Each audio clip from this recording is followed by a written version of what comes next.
In many cases, the easiest thing to start to think about when we're looking at fire safety is how are we going to put out the fire? Obviously, when the fire starts, we want to make sure that we can easily put it out with what we have around us.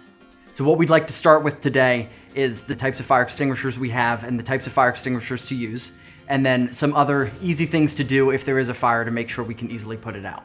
First, let's talk about the type of extinguishers. The most common one that we recommend is an ABC extinguisher. It's printed right on the label or the box where you go to get it, and it covers the bulk of home fires. So when there is a fire, you can grab that extinguisher, easily put out the fire, whether it's in the kitchen, in the living room, in your basement, wherever it is, it'll easily help.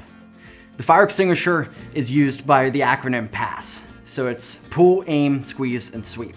So you pull the pin at the top of the extinguisher, you aim the nozzle directly at the center of the fire, you squeeze the handle, and then you sweep the nozzle back and forth so that you can create a covered pattern over top of the fire. Once that's covered, your fire will go out. And if that doesn't happen, of course, you want to make sure you're calling 911 so that a professional can help make sure that the fire is put out. Of course, if you don't have a fire extinguisher, one of the things you can reach for is baking soda. Baking soda is one of the easiest ways to put out a fire and something very cheap and affordable to keep in your kitchen, in other rooms as necessary. Take the baking soda, pour it directly on the fire, and that can help to alleviate a lot of the heat and access to oxygen, which helps make the fire burn.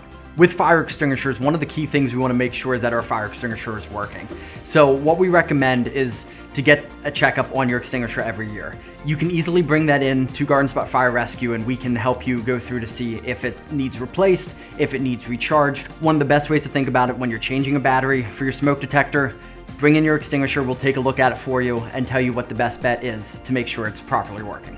Of course, contact Garden Spot Fire Rescue. We're happy to answer your questions via email, phone, social media, or by stopping in and we can walk you through the safety of a fire extinguisher.